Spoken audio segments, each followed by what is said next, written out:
coming tonight, and welcome to Messina Hoff. My name is Meryl Bonarigo. I'm fighting Texas 1975. And I'm the co-founder and co-owner of Messina Hoff Winery here. My other half is Paul. You want to raise your hand? My better half there, Paul Bonarigo.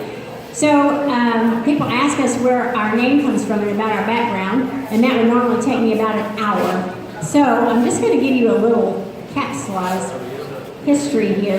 The name Messina Hoff comes from our family heritages. My husband's family is from Messina, Sicily, and my family is from Hof, Germany. It was inspired by miniseries Roots. Remember, a long time ago, they had the miniseries Roots about your heritages. And the vineyard was inspired by a Texas Aggie graduate student working on his dissertation in grape feasibility in Texas. And that was 40 years ago. God has blessed us for 40 years, and here we are celebrating our 40th anniversary. And along the way, we have had so many A&M students as interns, faculty and staff that have helped us with this project. And so we are excited that you are here and joining us for this event tonight. Messina Hoff has been part of Aggie Women for 10 years, the whole 10 years that we are celebrating tonight. And I would like to mention that on the first Thursday of each month, we gather here about 5:30 to network. And during the course of the school year, we also have programs. It's free. Students, former students, faculty, staff, we welcome all. We would love to have you come. Our next one will be October the 5th. If you can make it, we would love to have you. I want to give some special thanks to our speakers tonight, and you'll meet them as we go along the way. Certainly to Coach Blair for doing some photos. Thank you, Coach Blair, and our 3 Aggie women leaders that are here with us tonight. Also, our Aggie Women founder, you're going to meet Sue Redmond, but for the vision that they had to create this, and for the Association of Former Students, and we've got Kathy Greenway here tonight representing Association of Former Students, who actually believed in that vision and allowed them to create a constituent network. So we're so thankful to have you guys here. The Women's Resource Center, we thank you so much for all of you that you do, and the sponsors that we have, and particularly for Lynn Hagan and Shelley Peters and the team that worked so hard to put this event on. We wouldn't be here without them. So thank you all. Why don't you give them a round of applause, because they made this possible.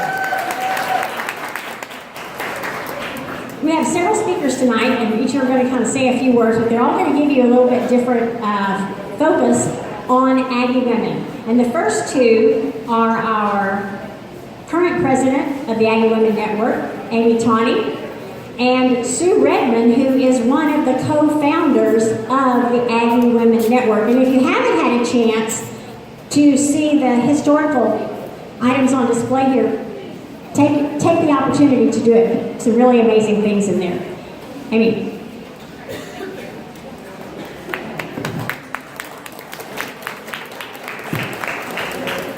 Howdy. One more time. Howdy! Howdy! Very good, very good. Welcome, I'm Amy Tawney. I'm class of Aggie class of 92. I normally just say class of 92, I'm sorry, I expedited dates.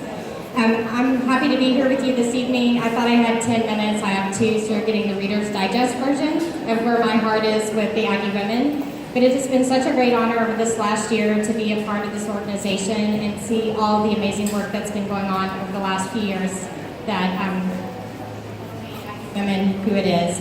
So we've had 350 students go through Jumpstart years, some of it, sorry. We've given away 3 President Endowed Scholarship over the last few years, and we've had 30 women recognized over the last several years for our Legacy Award. So we're so excited about the recognition of women. In the future, we have a lot more to do as far as recognizing women and getting women involved with paying it forward. And for me, being an Aggie is all about giving back to the university, and in being an Aggie woman is taking it to the next level to connect other women to the opportunities that we have. And I'll share a quick story. My husband is not an Aggie, but he said he was smart enough to marry one. And he loves when he sees me meet other Aggies, even in England, and when we live there. He's always waiting for us to clink our rings together and say, Twin Powers activate. If you know what that is, if you don't, Google it. It's Justice League as a reference there. But I love that analogy because he explained it's the brother and the sister, and they become who they need to be to take care of whatever the situation is. And that's who I think Aggies are. Aggie women, Aggie men, Aggie brothers and sisters. So I'm so excited to be a part of Aggie Women and all the work that has gone on to help pay it forward to our students. And just one other quick story is we had a wonderful, inspiring scenario from a few years ago at our annual event.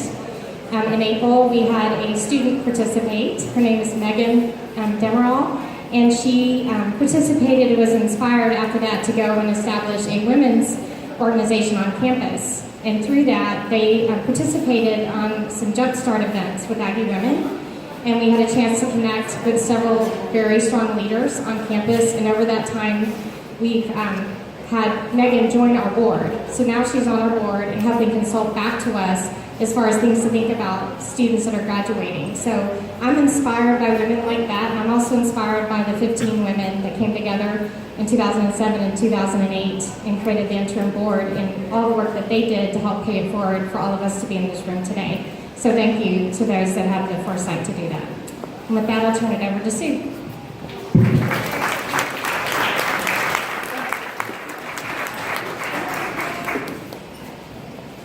Howdy. Howdy. We're getting warmed up now. Thank you, Meryl. Well, I'm class of 80.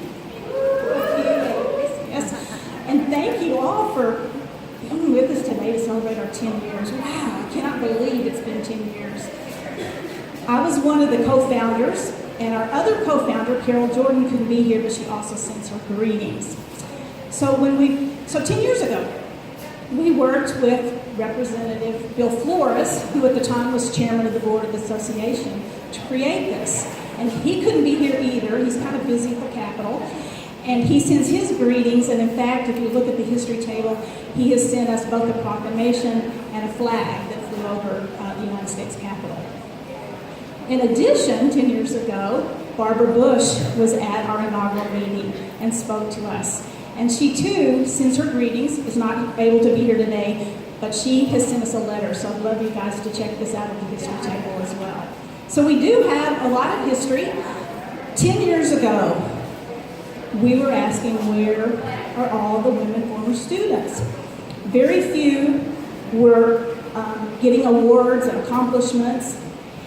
Very few were on the governing boards of A&M. Few were in the college advisory councils. Where are our women former students? Which is really the impetus of why we formed this organization. No women, I guess there was one woman who had received the Distinguished Alumnus Award at that time. So since then, we formed this organization in part to allow a mechanism for women to be able to give back.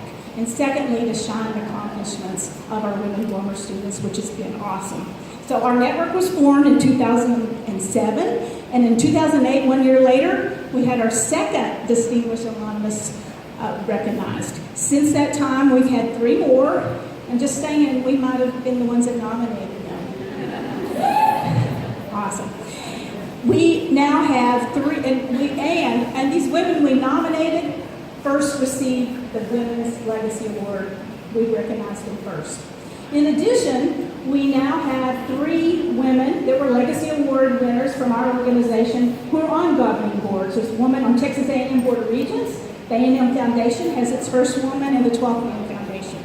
The association has had women for a while, but these other organizations were just lacking.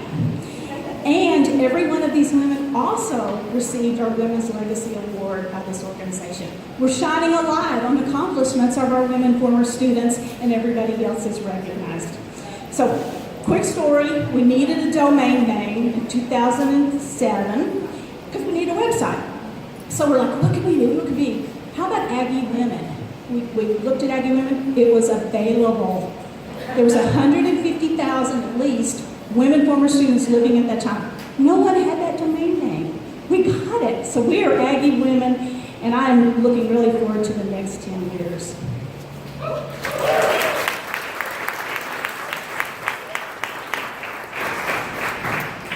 Thank you so much, Amy and Sue. Our next two speakers are foundational to that Aggie Women Network. One, as part of the Association of Former Students, that made it possible and supported and encouraged the program and continue to do so today. The other, who works so closely with Aggie Women's Sports and helps to make us look really good, and they make him look really good, and it's a great marriage. I think that when you see your program, it says 10-year impact of Aggie Women that they're going to be talking about. Aggie Women have been around obviously a lot longer than that, and as soon as an Aggie woman stepped on the campus, things began to change. Women just do that. They're like catalysts for change. And so it's been going on for decades, but when this organization began 10 years ago, it was like they became unified, and it was a dynamic catalyst for change that we still see today. So I'm going to invite Catherine Greenway from the Association of Former Students, she's Vice President, and Coach Gary Blair up. Howdy. Well, it is great to be here tonight celebrating the 10-year of Aggie Women at Texas A&M. What the group has accomplished in 10 years is really remarkable and impactful. And it's changed the lives of so many women across the United States. It's provided not only President's endowed scholarships, but it's also provided meaningful networking opportunities for women all over the country. As Meryl mentioned, there's a group that meets monthly here, but there are also groups meeting in Dallas, the state of Texas. So there are groups meeting all over that are having the chance to network with one another, learn from one another, and inspire one another. The Association of Former Students has 10 constituent networks. And when we welcomed constituent networks into our organization and as a part of our leadership council, our objective was to find more avenues to engage, more avenues for Aggies to support Texas A&M. And Aggie Women has led the way in that. Aggie Women was not the first of our constituent networks, but I would say they were rising above the other constituent networks in scholarships raised, and in activities produced, and in meaningful relationships that are being nurtured, and in mentoring that's happened. I mean, and as others said, women just get it done. And so you guys have done a phenomenal job. I want to say especially to Sue and to Carol Jordan, who were the two that conceived the idea. And I know there are many women in this. If you were a part of that initial group of Aggie Women, will you raise your hand? Everybody, please give these ladies a round of applause. They got this organization going. They provided meaningful ways to recognize the accomplishments of women, to shine the spotlight on women. And I remember being at the first luncheon that they had, and where you recognized all of the first women to attend A&M, the first women to be in the Corps of Cadets, the first women to hold leadership positions in the Corps of Cadets, the first female scholarship athlete at Texas A&M. And it was inspiring to see that, because when I came to Texas A&M in 1984, I didn't have to fight for anything. Women were fully accepted at A&M, and we had a seat at the table. And it's because we were able to stand on the shoulders of women like those that were honored by those first. And we should never forget that. I have an aunt who was in one of the first class of women to attend Texas A&M, and I tell her every time I see her, you don't know how awesome you are to people like me. So thank you to all those who helped found this organization. And in closing, I want to ask one favor of you. Sue mentioned an objective of this organization is to help shine the spotlight on women. Since the establishment of the Distinguished Alumnus Award, we've had 6 women who've been recognized with this award.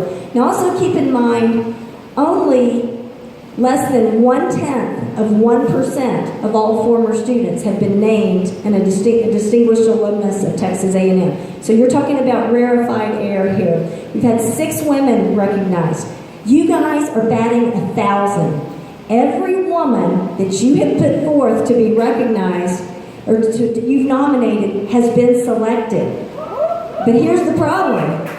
There was nobody in the pool for 2017. We need to get some women in the pool for 2018. Nominations are open through October 5th.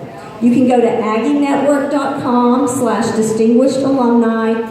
There's a form you fill out. You'll need to find a couple of supporting letters and some folks to support that nomination. But I know there are so many women deserving of this recognition. And I really hope this group will continue to nominate individuals for this. So to all of you, I say congratulations.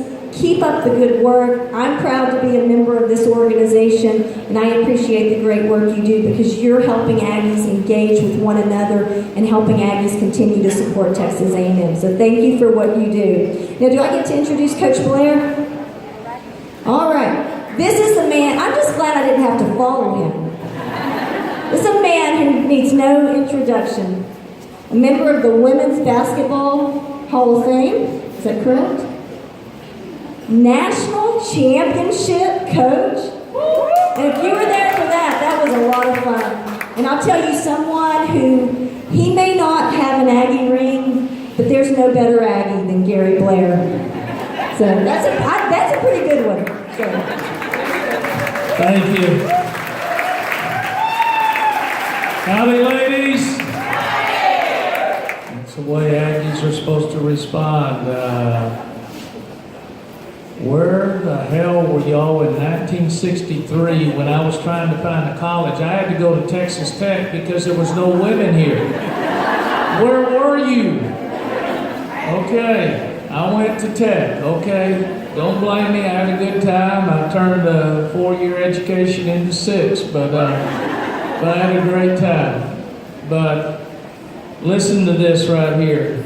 A mother is driving a little girl to a friend's house for a play date. Mommy, the little girl asked, how old are you? Honey, you're not supposed to ask a lady her age, the mother replied. It's not polite. Okay, the little girl says, how much do you weigh? Now, really, the mother says, those are personal questions and are really none of your business. Undaunted, the little girl asked, why did you and Daddy get a divorce? That's enough questions, young lady, honestly. The exasperated mother walked away as the 2 friends began to play. My mom won't tell me anything about her, the little girl said to her friend. Well, said the friend, all you need to do is look at her driver's license. It's like a report card.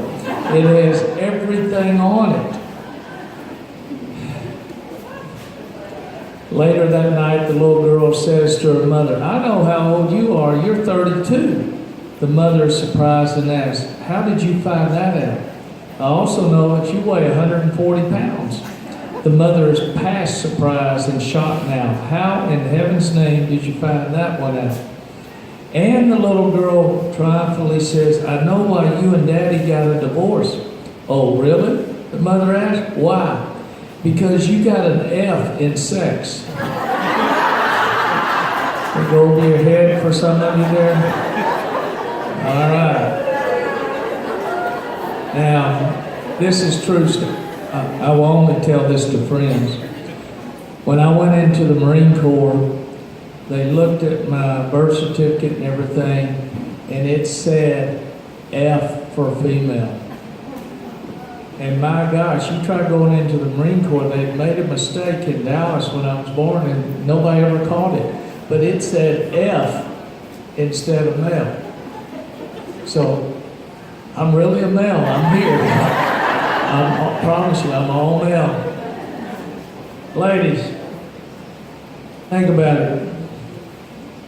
Come up here, young lady. Yeah, stand right here. Come up here, young lady. Stand right here. Come up here, young, mature lady. Come up here. Come up here, Tana.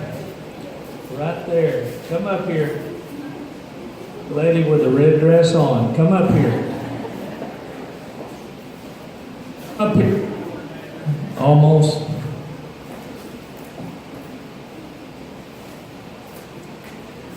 Dress for success.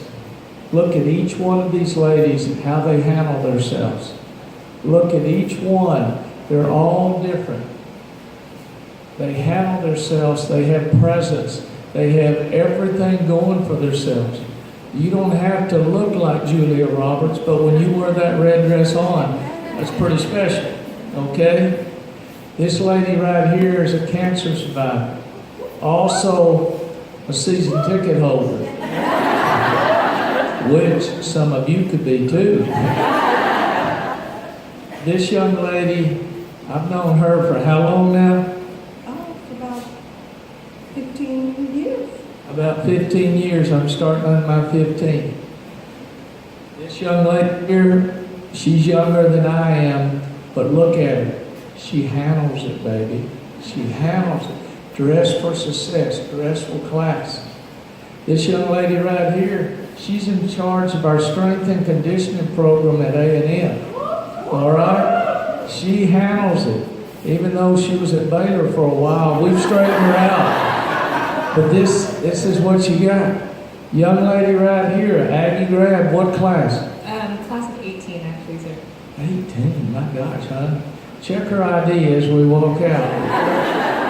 This young lady here is very special to me because I just got finished having the Corps commander as a walk-on my basketball team last year that added so much leadership to our team. Okay? And that was Miss Mahawkey. I don't know if you got a jump shot or not, but if you do, try out for walk-on. But each of these ladies, they're all different night and day. This is what turns me on right here. Because they dress for success. They handle it. They look good. Be proud of who you are in your own body, in your own clothes. Dress for success. Okay, ladies, season tickets now. I need all of you now. All right, y'all sit down. 10 years ago, I was at the first one. I had to follow Barbara Bush. Try that on. That wasn't a lot of fun because, gosh, she's a classy lady. I had to follow Barbara Bush. It was tough. Today I had to speak at a funeral for one of our boosters, Diana Connor, died of 61. Diabetic, heart problems, kidney problems, great lady, super fan. But she was very special. And so you come from high on each side of me speaking, I had to follow the singing cadets. Try that on. So I followed Barbara Bush. Now I had the singing cadets. But each person has a story. What is your story? If you had a baseball card and you only had one paragraph to write about yourself, what would that paragraph say? And remember, you only have one paragraph. What would it say about you? Just like we did with baseball cards growing up. One paragraph. You feel good about yourself. You're wearing that Aggie ring, which is very special, and I'm very envious of that Aggie ring. Because normally when all the other colleges in the world, we got our Texas Tech ring, we wore it for a year. I have no idea where that is. And that's the way most colleges are. Aggies wear it forever. And they feel it. They believe in it. But right now, you ladies, you're the stories that I need to fit in the homes of recruits. I need to talk about y'all. I don't need to talk about the guys or Johnny Manziel or Tyler Davis or whatever. I need to talk about your stories. Because those parents are interested. Yeah, they love basketball. They love playing time more than anything. Parents hadn't changed a bit. It's all about playing time. But when I can talk to them about what you're doing out there in the real world right now, that's pretty special. What are you doing out in the real world? Like I said about Diana Connor today, She was not a joiner. She was a starter. She started things. What are you doing right now in your life? Raise your hand if you belong to a service club in this town. That's great. It needs to double by the next time I see you. Double. I've been a Rotarian now for about 27, 28 years, something like that. And when you say, Coach, how do you find time? I can't make 100%, but what I do make, it means a lot to me. Yesterday we had our district governor speak to us. She's from Palestine. And I said, damn, that lady's got presence. She's got presence about her. That's why she's district governor.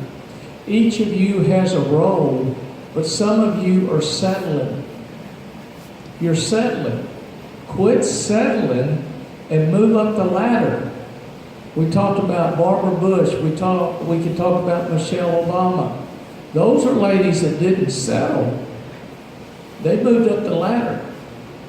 I know the whole stories here in town where you're not paid what you should be paid. I understand all that. But I also, each year I go and the Aggie 100, where they have entrepreneurships. And I see Aggies that are starting companies. Why not you? Why not you? Make your mark. Find a way that you can go to that next level. Find a way that maybe somebody in this room will replace me someday, because it isn't going to be long, folks. It ain't going to be long. All right, I'm going to leave you with this one last one here. All right. She went like this when she goes, it's time to drink wine. I understand that. That's why I'm divorced right now. She went like that too many times. A middle-aged woman had a heart attack and was taken to the hospital. While on the operating table, she had a near-death experience. Said, God, she asked, is my time up? God said, no, you have another 43 years, 2 months, and 8 days to live. Upon recovery, the woman decided to stay in the hospital and have a facelift, a lip suction, and a tummy tuck, since she had much more time to live. She figured she might as well look nicer. After her last operation, she was released from the hospital. While crossing the street on her way home, she was hit and killed by an ambulance. Arriving in front of God, she demanded, I thought you said I had another 40 years. Why didn't you pull me out of the path of that ambulance? God replied, girl, he recognized you. Thank you.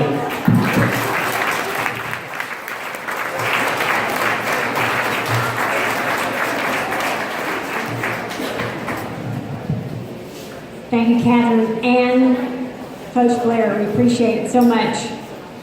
The next group that's going to speak to you are our reason that we're really here. It's our future.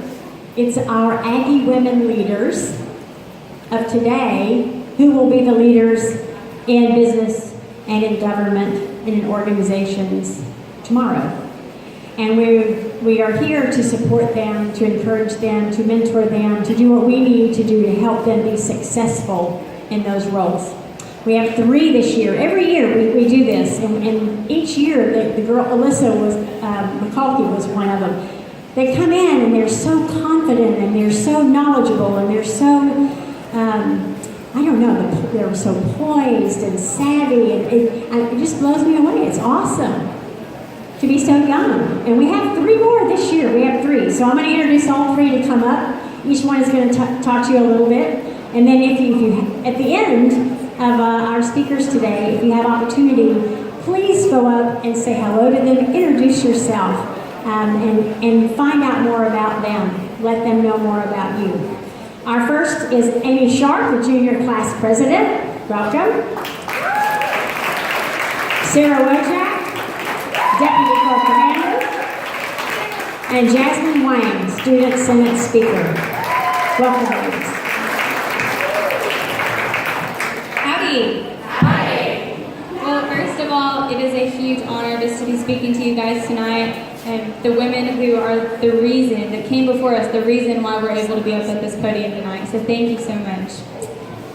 In 2 full years of serving as Class of 2019 President, I've had many diverse experiences of what it's like to be a woman leader on campus. And I must say, it's a wonderful time to be a woman Aggie. Picture this: when I was voted freshman class president 2 years ago, I entered a world where women showed up in the spectrum of campus leadership. We were outnumbered, sure, but I was not, which is a much different experience than the women that came before me. As I entered my sophomore year, all 3 top leadership positions on campus, student body president, Corps of Cadets commander, and senior class president, were held by women. This was my normal. I have to imagine that the first women to ever hold leadership positions at A&M must have been soaring with pride, knowing that because of their courage, students like me could know a normal that is women leading our campus at the highest levels. It's an incredible time to be a woman Aggie. However, there are challenges. There have been times when my abilities and my intelligence have been doubted because I'm a woman. Being the only woman in the Class of 2019 president race 3 years in a row, I've been told, you won't win. It's been suggested to me that I should drop out of the race and leave the politics to the boys. At times, I've simply been ignored altogether, but I always did like a challenge. The reality is, being a leader is hard for everyone, young, old, male, female, experienced, or the first day on the job. It's something every aspiring leader has in common. Great leadership has to be worked for. This truth brings people together across every gender, faith, race, sexuality, age, and color, as it has for the Beat the Hell Out of Harvey effort, where student leaders across the spectrum of campus organizations came together and united for one common cause: to bring relief to the Houston victims of one of the worst hurricanes we've had in a very long time. Serving the student body as class president is the greatest honor I've ever known. Every day I'm in awe of my opportunity to put on incredible traditions that create impact, spirit, and engagement. As I stand before you now, I'm standing on the shoulders of women who have preceded me, women who are not afraid to stand up, women who are not intimidated by having a seat at the table. Because of their diligence, Texas A&M is producing leaders who know the essentiality of demanding respect and equality, not only on campus, but in their futures as well. As both a campus and a culture, we have grown leaps and bounds. And with more women involved on campus than ever before, I believe that the future of Texas A&M for women is very, very bright. My only hope is that 2 years from now, after my time here at A&M is complete, that many more women will be standing on my shoulders, taking their place at the table, and building an even brighter future for women after them. No one can make you feel inferior without your consent. Eleanor Roosevelt. I'd like to complete my message today with these words because they've kept my chin held high in every circumstance and obstacle that I've faced. No one can make you feel inferior without your consent. And consent, don't you dare. Thank you.